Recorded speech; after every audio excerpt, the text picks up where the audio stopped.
할렐루야. 오늘 함께 볼 말씀 다니엘서 6장에서 보겠습니다. 다니엘서 6장 25절로 28절의 말씀 한 절씩 나눴구나. 읽어보도록 하겠습니다. 제가 25절 읽겠습니다. 이에 다리오 왕이 온 땅에 있는 모든 백성과 나라들과 언어가 다른 모든 사람들에게 조서를 내려 이르되 원하건대 너에게 큰 평강이 있을지어다. 내가 이 조서를 내리노라. 내 나라 아래에 있는 사람들은 다 다니엘의 하나님 앞에서 엇갈려 두려워하리니 그는 살아계시는 하나님이시오 영원히 변하실 수 있으시며 그의 나라는 멸망하지 아니할 것이요 그의 권세는 무궁할 것이며 그는 구원도 하시며 건져내기도 하시며 하늘에서든지 땅에서든지 이적과 기사를 행하시는 이로써 다니엘을 구원하여 사자의 입에서 벗어나게 하셨음이라 하였더라. 이 다니엘이 다리오 왕의 시대와 바사 사람 고레스 시대에 형통하였더라. 아멘. 다니엘서를 보면 1장부터 6장까지는 철저하게 우리가 주일학기 때부터 많이 들었던 내용들이 그 안에 포함되어 있죠. 그래서 보면 흥미진진하고 재밌고 읽기만 해도 여기서 머릿속에서 동영상이 지나가는 것처럼 선명하게 읽혀지는 것이 다니엘서입니다. 하나님의 백성들이 이 시대 가운데 그 시대 가운데 어떻게 살아가야 하는지를 정확하게 보여주고 있는 믿음의 현장, 믿음의 삶이 다니엘서 1장부터 6장까지 소개되어지고 있습니다. 오늘을 살아가는 우리들에게도 아주 믿음의 지침서가 될 수 있는 귀한 성경이 바로 다니엘 1장부터 6장까지의 말씀입니다. 이국 땅으로 끌려갔습니다. 우상 숭배가 만연한 땅입니다. 그리고 권사님 미국을 위해서 기도했지만 정말 이 미국이 복음 위에 세워진 나라가 아닙니까? 근데 지금은 소돔과 고모라라고 불릴 만큼 그렇게 타락의 길을 걸어갑니다. 그런데 그런 나라 가운데 이방 문화와 우상 문화가 만연한 그곳에 다니엘과 세 친구들이 그곳으로 포로로 끌려갑니다. 근데 그곳에서요 너무나 당당하게 그들은 하나님을 믿는 믿음을 많은 이들에게 알려주고 밝히고 당당하게 그들의 믿음을 보여준 것입니다. 왕의 앞에서 포도주와 고기를 먹지 않겠다고 선언했습니다. 여러분 이게 이렇게 자세히 들여다보면 레위기에 등장하는 나시린의 서원하고 비슷합니다. 포도주를 먹지 않고 고기를 금했던 그들이 결단했던 건 뭐냐? 내가 이방 나라에 왔지만 우상을 섬기는 나라이지만 하나님이 없고 하나님을 모른다고 말하는 나라이지만 나는 이곳에서 하나님을 믿고 하나님을 증거하고 하나님을 나타내는 나시린으로 살아가겠다는 결단입니다. 이게요 요즘 우리 시대에도 있어야 됩니다. 너무나 똑같이 살아가요. 주일날 교회 오는 거 빼고는 이 사람이 하나님을 믿는 예수를 믿는 사람인지 안 믿는 사람인지 전혀 모르게 살아갑니다. 그리고 어느 날 성경 든 손에 든 성경을 보고 주일날 약속을 잡았는데 나 교회 가야 돼. 그러면 교회 다녔어요? 예수 믿었어요? 이렇게 말을 한다면 우리는요 전혀 내 삶에 하나님이 없이 살아가다가 주일날 딱 한번 하나님을 만나주러 오는 것입니다.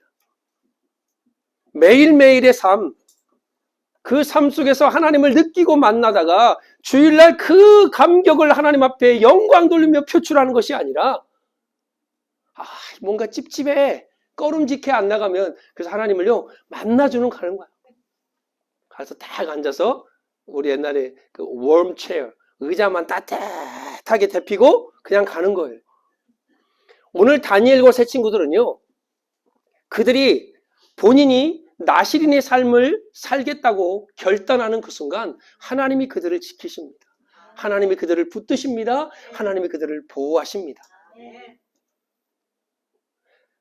그들이 결단한 그 믿음에 나는 하나님을 위해 살아갈 거야. 그러면서 뭐 광신적인 거란 막 하나님밖에 없어. 막 나는 몰라. 이게 아니에요.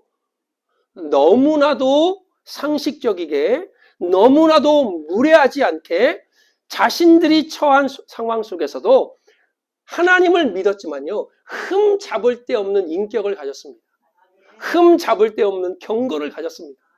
우리 너무나 잘 알잖아요. 다니엘을 책을 잡으려고요, 왕 외에 다른 신에게 누구에게 절을 하면 사자굴에 집어넣는다고 그러는데 다니엘이요, I don't care. 난 신경 안 써. 기도합니다. 다니엘을 왜 그렇게 만들었냐면 깎아내리려고 털어서 먼지 안 나는 사람이 어디 있어요? 근데 있어요. 아무리 털어도 먼지가 안 나. 책을 잡으려 해도 책 잡을 게 없어요. 그러니까 그들이 딱 한 가지 신앙적인 것만 가지고 넘어지면 쟤는 무너뜨릴 수 있다. 여러분, 하나님을 믿는데요, 인격으로요, 삶으로 책 잡을 것이 없다? 좀 멋지지 않습니까?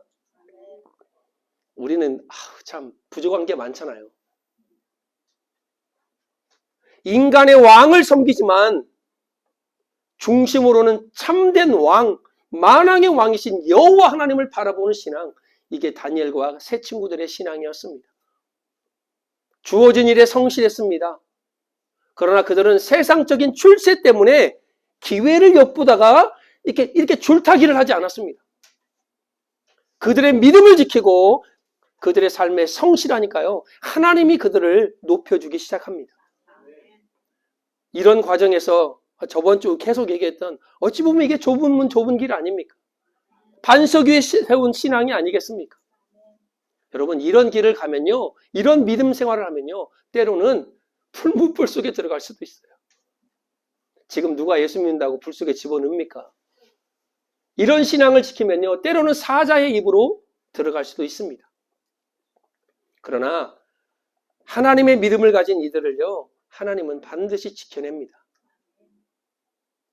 여러분, 흔적, 스티그마라는 단어가 있습니다.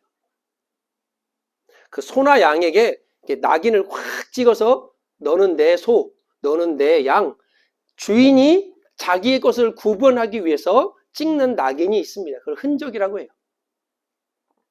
근데 하나님은 우리에게 이사야 43장에 보면 너는 두려워하지 말라. 내가 너를 구속하였고 너를 지명하여 불렀느니 너는 누구 것이라고요? 내 것이라고 도장을 꽉 찍었습니다. 이게 우리가 가지는 흔적입니다. 갈라디아서 6장 17절에 사도 바울은 늘 말하잖아요. 내가 내 몸에 예수의 흔적을 지녔다라고 말합니다. 사도 바울이 지닌 흔적, 우리가 너무나 잘 알지 않습니까? 두 가지 의미로 보면 그는요, 얼마나 고통을 당했습니까? 얼마나 박해를 받았습니까?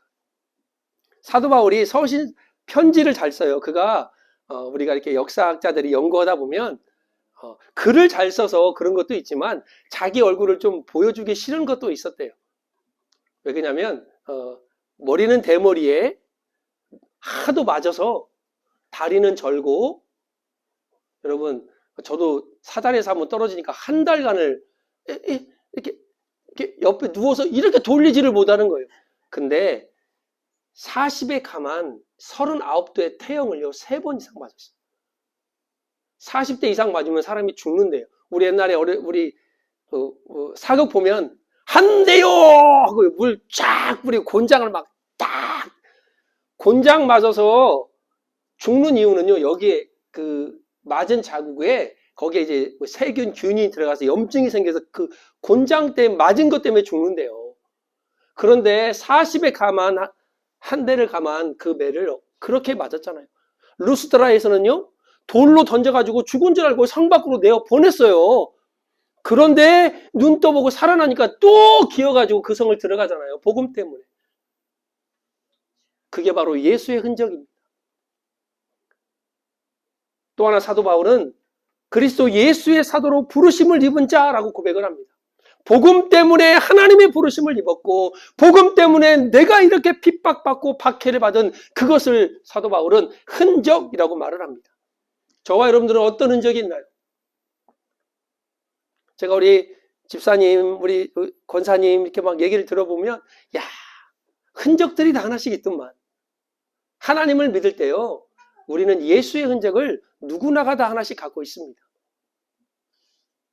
그렇게 핍박을 받고, 그렇게 모욕을 당하고, 그렇게 업심여김을 당했어도 끝내 믿음을 저버리지 않고 하나님 앞에 설 수 있는 그것이 바로 저와 여러분들이 갖고 있는 하나님의 흔적입니다. 오늘 이 다니엘이 어떠한 흔적을 가지고 하나님의 믿음을 가지고 당당히 섰는지를 저와 여러분들이 몇 가지를 함께 나눠보고자 합니다. 다니엘과 세 친구들은요, 죽음의 위기에서도 어려운 환경 속에서도 그들은 절대 포기하지 않은 한 가지가 있었습니다.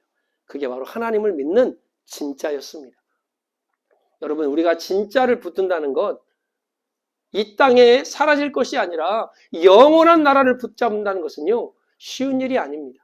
그래서 다니엘은 1장 8절에 보면 날마다 뜻을 정했습니다. 제가 아침마다 기도할 때 뭔 기도하냐면, 하나님, 오늘 하루도 제가 성결하게 살게 해주세요. 하나님, 오늘 하루도 내가 거룩하게 살게 해주세요. 하나님, 우리 성도들 믿음 안에서 흔들리지 않게 살아가게 해주세요. 저녁에는 우리가 300기도 용사 그걸 놓고 기도하고, 아침에는 제가 이제 기도 시간이 따로 있는데 기도할 때 꼭 그 기도를 합니다. 왜? 여러분, 오늘 믿음 좋았다고 내일도 믿음 좋을 거라는 생각을 하고 계세요? 이 세상이 우리를 그렇게 놔두지 않습니다. 오늘도 믿음, 그냥 믿음 충만 막 할렐루야. 우리 남편이 어떻게 그냥 알랑돌롱처럼 생겼고, 알랑돌롱을 말하면 우리 젊은 세대 잘 모르는데, 우리 부인이 그냥 부룩실지 막 너무나 예쁘게 생겼어. 근데 그 다음날 가서 한바탕 싸워. 그럼 이렇게 못난 사람이 어디 세상에. 꼴도 보기 싫은. 우리의 믿음이 그래요. 우리의 인격이 그래요. 근데 하루하루 우리가 뜻을 정하고 하나님의 나라와 영원한 것, 진짜와 가치 있는 것을 우리가 추구하지 않으면 날마다 우리는 넘어질 수밖에 없습니다. 그래서 사도 바울은요, 표대를 향하여 그리스도 예수 안에서 하나님이 위해서 부르신 그 부름의 상을 향하여 쫓아간다라고 빌립보 3장 14절에 말씀하고 있습니다. 여러분, 그것을 쫓아가지 않으면요, 우리는 어느 순간 개처럼 가는 거예요. 개. 짖는 개가 아니라 크랩. 난 똑바로 보고 걷는다고 말하는데 옆으로 가고 있는 거예요. 계속. 하나님의 표대를 정하지 않으면요, 내가 그 표대를 향하여 가고 있는 것처럼 보이지만 이상하게 가다 보면요, 세상으로 가 있는 나를 발견하게 될 것입니다. 영원한 것, 진짜를 사모하고 그것을 향하여 나아갈 때 우리 안에 하나님의 흔적을 하나씩 하나씩 새겨넣는 것입니다. 여러분, 쫓아간다는 뜻은요, 내려놓는다는 의미를 갖고 있습니다. 가장 좋은 것을 위해, 가장 가치 있는 것을 위해, 가장 영원한 것을 위해 영원하지 않는 것을 내려놓는 것, 그게 바로 진짜를 쫓아가는 하나님의 흔적을 가진 사람들의 특징입니다. 다니엘은요, 그 위기와 어려움 상황 속에서도요, 그 진짜를 놓지 않았습니다. 이제 이 다음 장 다니엘서 7장에 보면 환상을 보게 되는데, 거기서 다니엘이요, 영원한 하나님의 나라와 이따가 사라질 이 땅의 나라를 보게 됩니다. 하나님의 나라는 영원하구나. 그 나라가 여러분의 것이 되지 않으면 우리는 늘 살아 없어질 이 땅에 우리의 시선을 고정하고 살아갈 수밖에 없어요. 영원한 나라를, 진짜를 품고 날마다 뜻을 정하고 그것을 향해 나아갈 때 하나님의 흔적이 여러분 안에 새겨질 것입니다.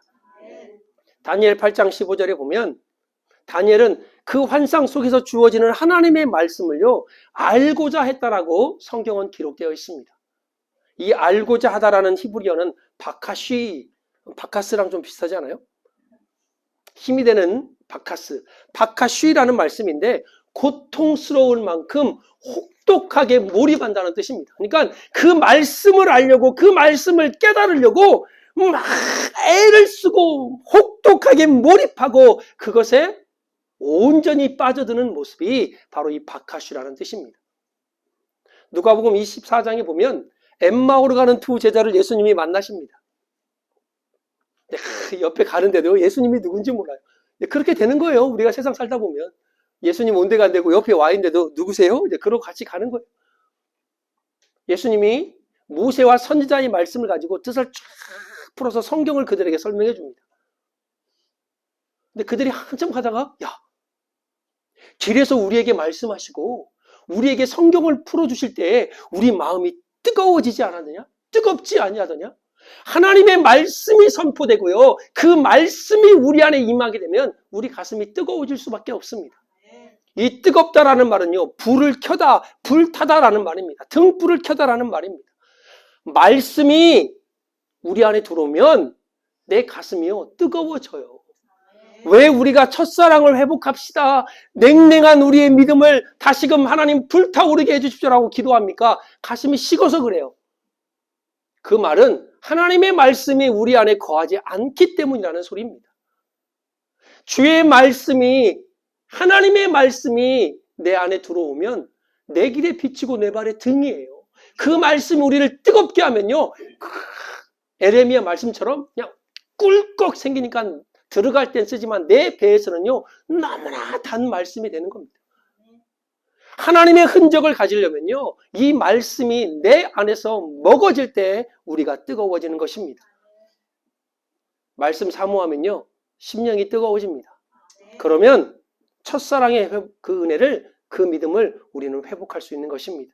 그 말씀이 우리의 어두운 심령에 밝은 빛이 되어서 우리의 가는 길을 환하게 비춰주실 것입니다. 다니엘과 세 친구는요 그 하나님의 말씀을 붙들었습니다. 그래서 채식을 해도 여러분 포도주와 고기를 왜 먹고 싶지 않겠어요? 이거를 좀 바꿔보면 좀 못 먹고 못 살아도요 말씀 좀 많이 먹고 많이 살아라는 소리. 말씀을 붙들면요 좀 못 먹고 살아도 괜찮아요. 말씀을 붙들면요 풀무불 속에 유업을 받아도 괜찮아요. 말씀을 먹고 살으면요 사자굴의 유업도 받을 수 있어요. 그러나 그 말씀이 우리를 뜨겁게 하고 우리를 살찌우고 우리를 영화롭게 한다는 것입니다. 우리가 잘 아는 한자 성어에 보면 근묵자학이라는 게 있어요. 먹을 가까이 하면 검어진다라는 말이 있죠. 무엇을 가까이 하느냐 그만큼 중요한 거예요. 그래서 제가 누누이 얘기한 게 뭐냐면 불평하고 부정적인 말을 하고 불신앙의 사람과는요 좀 떨어져요. 왜? 가까워지면 여지없이 닮아갑니다. 신앙의 사람, 주님을 바라보는 사람, 하나님의 말씀을 뜨겁게 사랑하는 사람과 가깝게 지내세요. 그러면 여러분도 그러한 모습으로 변해갈 수 있는 것입니다. 제가 신약 엊그저께 요한계시록을 다 끝냈어요. 쓰는 거를.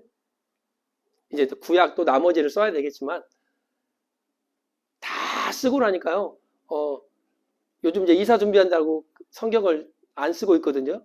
며칠 한 3일 못 썼는데요. 뭐가 이렇게 허전한지 모르겠어요. 내가 왜 이렇게 허전하지? 알고 봤더니 아침 기도 딱 끝나면 한 2시간 성경 쓰거든요. 밤에 또 성경 쓰고 하루에 한 4시간 이상은 써요. 근데 그걸 안 하니까 시간이 많이 남는 것 같으면서도 허전한 거예요. 하나님의 흔적을 가진 사람들은요 말씀을 보고 읽고 듣고 쓰고 암송하는 것을요 아까워하지 않는 사람들입니다. 우리 장로님 말씀 많이 암송하잖아요. 가끔 가다 이제 제가 장로님이 무슨 몇 장 몇 절 그럼 제가 나 모르는 구절인데 뭐 나라고 뭐 성경 모든 걸 다 암송하는 건 아니잖아요. 될 수 있으면 암송하는 게 좋아요. 지금 이제 이게 잘 안 외워지시는 분들은 어쩔 수 없지. 그분들 많이 읽어요. 읽으셔야 돼. 여러분, 제가 예수 믿을 때 청년 때 믿었는데요. 그때 우리 암송대를 참 많이 했거든요, 교회에서. 그때 암송한 걸 가지고 제가 지금 먹고 사는 거예요. 잘 안 외워진다니까요, 이제. 근데 저렇게 어릴 때, 젊을 때 말씀을 암송해 놓으면요. 여러분 보세요. 기도하다가도요, 말씀이 툭툭 튀어나와요. 그러다 누구에게 힘을 주는 말을 할 때도요, 격려할 때도요, 말씀이 툭툭 튀어나옵니다. 세상적인 위로가 아니잖아요. 그렇다면 암송이 안 되면 많이 보세요. 많이 들으세요. 하나님의 말씀을 듣고 읽고 보고 쓰는 거, 암송하는 거에 여러분이 혹독하리만큼 몰입을 하세요. 그래서 성경은요 1년에 1독 이상은 해야 돼요. 적어도. 왜? 아니 하나님이 여러분이 누구한테 연애편지 쓰면 연애편지 안 읽어보고 서랍 속에 집어넣을 거예요? 내 사랑하는 여자친구가 편지를 보냈어. 김한식 장로님이 송용숙 권사님한테 연애편지를 보냈어. 근데 서로 사랑해. 사랑하지만 난 이거 안 읽을래 하고 서랍에다 집어넣어요? 권사님 그러실 거예요? 편충무 장로님이 뜨겁게 열애할 때 편지를 보냈는데 나는 편충무 이씨를 사랑하지만 이 편지는 못 읽겠어. 서랍에다 넣어? 그런 법이 없어요. 편지만 기다리고 있겠죠. 지금처럼 인터넷이 없을 때는 막 언제 오나 우표 배달 오면 막 편지 온다면 제가 군대 있을 때 그랬어요. 뭐 박덕기 막 얼마나 그게 반가웠는지 몰라. 뭐 이 틈도 없어 그냥 쭉 찢어서 읽어봐요. 아니 하나님이 예수 그리스도의 피로 쓴 피의 연소가 이 성경인데 왜 이렇게 안 읽어요? 왜? 뭐 반항하는 거예요? 막 하나님 앞에 막 나 하나님 사랑하지만 나는 못 읽겠네요? 그거예요? 하나님의 말씀을 읽고 듣고 보고 쓰는 자, 암송하는 자에게 하나님의 흔적이 남아있는 것입니다. E.M. 바운즈는요, 기도를 가리켜 노동이라고 했어요. 여러분, 기도하는 거요, 힘들어요. 특히 통성기도 한 분이 금식하면서 그 통성기도 해보면요, 창자가요, 막, 뭐라고 해야지, 막, 애려, 막 찢어지는 것 같아요. 쫙 하면요, 막, 배는 고프지, 막, 부르짖고 기도하자니까요, 막, 나중에는 힘이 없어가지고 이렇게 쓰러져요. 기도가 왜 노동이라고 했냐? 막 힘들어서 육체적으로 두 가지 의미를 갖고 있어요. 하나는 육체적으로 힘들어서 노동이에요. 여러분 종보기도 해보세요. 애간장이 탑니다. 두 번째로는요. 영적인 싸움이기 때문에 기도는 노동입니다. 힘든 거예요. 왜? 사단의 권세를 무너뜨리고 하나님의 능력을 공급받아서 그들과 싸워야 하기 때문에 기도는 노동입니다. 다니엘은요. 기도의 사람이었습니다. 그를 죽이려고 왕의 조서에 어인이 찍힌 줄도 알고요. I don't care. 상관없다는 거예요. 죽이려면 죽이라는 거예요. 예루살렘을 향하여 늘 하던 대로 하나님 앞에 기도했습니다. 다니엘의 상황이 지금 그럴 상황이 아니잖아요. 왕이시여. 저는 왕에게 범죄한 일이 없습니다. 이들이 나를 이렇게 하려고 만든 사건입니다라고 말해야 되는데 다니엘은요. 다 내려놓고 하나님 앞에 기도합니다. 죽음보다도 더 크시니 이 모든 상황을 이겨내실 분, 나의 이 어려운 상황에서 나를 건져내실 분, 바로 그분이 하나님이라는 것입니다. 제가 언젠가 여러분에게 이런 말씀 드렸죠. 여러분 기도의 유익이 뭐라고 생각합니까? 라고 한번 질문한 적이 있었을 것입니다. 여러분 기도의 유익을 응답이라고 말을 하면 그 사람은요 그 응답에 의해서 신앙이 좌우가 됩니다. 내가 기도한 걸 하나님께서 응답하면 할렐루야, 하나님은 역시 살아계시구나. 그러나 내가 기도한 것을 응답하지 않으면 하나님 나에게 왜 이러십니까? 하나님 살아계신 건 맞습니까? 이렇게 따지고 듭니다. 기도의 유익은요 응답의 저 뒤의 일입니다. 기도의 유익은 하나님과 나와의 관계고 만남인 것입니다. 기도를 통하여 하나님을 경험하는 사람은요 응답을 넘어 하나님의 교제와 평강을 그 안에서 누리는 것입니다. 다니엘서 9장에 가면요 다니엘이 하나님 앞에 기도하는 장면이 나옵니다. 이제 포로 교환을 얼마 남지 않은 이 시점에서 다니엘은요 금식하고 죄를 뒤집어 쓰고 베옷을 입고 하나님 앞에 기도해요. 하나님, 그 내용이 뭐냐면 이스라엘 민족이 왜 범죄하여서 여기까지 끌려왔는지에 대한 그 내용을 쫙 하나님, 이 죄를 다시 범하지 않게 하여 주옵소서. 그리고 금식하며 베옷을 입고 죄를 뿌리고 기도합니다. 저는 이 세 가지에 이런 의미를 붙여봤습니다. 하나님, 나의 힘으로는 안 됩니다. 하나님, 나의 의지로는 안 됩니다. 베옷을 입는 것 하나님의 은혜로만 가능합니다. 여러분 기도할 때 하나님의 흔적이 우리 안에 새겨집니다. 우리 지금 300 기도원 용사하고 있잖아요. 하나님의 말씀 이거는요 우리 신앙의 가장 기초적인 거예요. 기초가 무너지면 아무리 화려하게 내가 쌓은다 할지라도 그건 무너질 수밖에 없잖아요. 그래서 내가 늘 강조하는 것이 기도와 말씀입니다. 마지막으로 하나님의 흔적이 새겨지는 것은요 우리가 서로 연합할 때 하나님의 흔적이 우리 안에 새겨집니다. 제가 연합할 때 하는 예화 중에 하나가 이 예화인데요. 분식의 대가들, 우리가 좋아하는 분식의 대가들이 달리기 시합이 붙었습니다. 그래서 무조건 자기들이 최고라고 말하기 때문에 이 달리기 시합에서 다들 1등을 하려는 마음을 갖고 있었어요. 그래서 참가자 명단이 김밥, 떡볶이, 오징어 튀김, 그 다음에 오뎅, 닭꼬치, 쟁쟁한 분식들이요 다 출전을 했습니다. 내가 1등해서 분식의 왕은 나다라는 것을 보여주기 위해서 막 수많은 연습 끝에 당일날 됐어요. 출발! 오징어 튀김이 앞서다가 김밥이 앞서다가 떡볶이가 앞서다가 막 달려갑니다. 그런데 끝내 우리가 가장 좋아하는 김밥이 1등으로 들어왔습니다.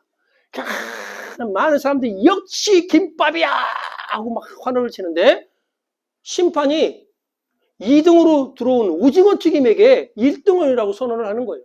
그러니까 김밥이 화가 나가지고 아니 이런 법이 어디 있습니까? 사람들도 막 의아해하고 막 놀라고 있는데 그 김밥에게 심판이 말합니다. 손가락 하나를 가리키는데 딱 봤더니 저 멀리에서 소세지가 달려오면서 같이 가 김밥 하는 거예요. 얼마나 열심히 달렸는지 김밥 옆구리가 터져서 소세지 하나가 저기 흘려가지고 무서운 얘기지만 함께 할 때 1등을 할 수 있는 거예요. 김밥 옆구리 터지면 아무런 소용이 없습니다. 하나님의 나라의 사역의 방법은요, 연합입니다. 하나님은요, 모든 성도들이 함께 하나님의 나라를 이루어 가기를 원하십니다. 여러분, 제가 참 좋아하는 성경 중에 느헤미야서가 있는데요. 성벽을 건축하는데 많은 사람들이 참여했습니다. 예루살렘과 거리가 먼 기브온과 미스바 사람들도 참석을 했고요. 금장색, 향품 장사, 예루살렘 주변에 있는 모든 지역의 책임자들이 왔습니다. 여자들도 왔습니다. 여러분, 하나님의 나라는요, 빈부귀천 남녀노소가 없어요. 어른들만 교회를 위해서 헌신하는 게 아니라 우리 아이들 드럼 치고 클라리넷 불고 뭐 저거 하고 함께 기도하고 함께 협력해서 하나님의 나라를 세워가는 거예요. 불가능해 보이는 것 같지만 우리가 함께 할 때 그것은 가능으로 바뀌게 될 것입니다. 저는 여러분에게 참 감사합니다. 참 작은 교회고 물론 하나님 보시기엔 큰 교회입니다. 우리가 그냥 뭔 일을 하기 위해서 볼 때 지금 현재로는 작은 교회일 수 있어요. 여기 오셔서 함께 협력하고 함께 섬기고 함께 한다는 그것이요, 얼마나 감사하고 하나님 앞에 보기 좋은 행복한 일인지 모르겠습니다. 우리가 포로 귀환 이후에 하나님의 사람들이 이제 성전을 짓고 성벽을 쳐요. 학개 스가랴도 있었고 에스라도 있었고 느헤미야도 있었고 다니엘도 있었습니다. 학개 스가랴는요, 하나님의 나라를 위해서 이제 돌아왔는데 백성들이요, 자신들 먹고 사는 일이 너무 바빠서 하나님의 일을 안 넣는 거야. 학개 스가랴가요, 호되게 호통을 칩니다. 너희들이 왜 지금 여기 있고 왜 어떻게 왔는지를 다시 한번 깨달아. 그들의 사명에 확 불을 지펴요. 에스라는요, 맞게 학사 겸 제사장인 에스라에는 뭘 했냐, 하나님의 말씀을 가지고 다시 말씀의 회복운동을 일으킵니다. 에스라가 책을 펴니 모든 사람이 땅에 엎드려서 할렐루야 아멘을 외쳐. 여러분, 느헤미야는요, 성벽을 재건합니다. 아까 말씀드렸듯이 모든 사람들과 함께. 그럼 다니엘은 뭐 했나? 아까 다니엘 9장에 말씀드렸듯이 그 고향에 왜 가고 싶지 않겠어요? 다니엘은요, 자신이 해야 될 일은 지금 있는 그 자리에서 이스라엘 민족을 위해서, 유대인을 위해서 기도하는 일을 택했습니다. 교회는 그런 곳이에요. 저처럼 이렇게 소리 지르는 사람도 있고, 어떤 이처럼 말없이 기도하는 사람이 있고, 어떤 이처럼 함께 왜 하자라고 하면서 용기를 북돋는 사람이 있고, 각계 다양한 달란트를 가지고 그 달란트가 모여서 하나님의 나라를 이뤄가는 것, 그게 바로 연합입니다. 디오드렙의 신드롬이라는 말이 있어요. 요한 3서 1장 9절에 보면 이런 말씀이 있습니다. 내가 두어 자를 교회에 썼으나 그들 중에 으뜸되기를 좋아하는 디오드레베가 우리를 맞아들이지 않았으니. 이게 뭡니까? 으뜸되기를 좋아하는 사람, 상석에 있기를 좋아하는 사람, 교회 직분을 직위로 생각하고 마음껏 휘두르는 사람, 이런 사람들이 많으면 교회는 무너지게 되어 있습니다. 교회는 분열되어지게 되어 있습니다. 여러분, 연합은요, 철저하게 겸손할 때 가능합니다.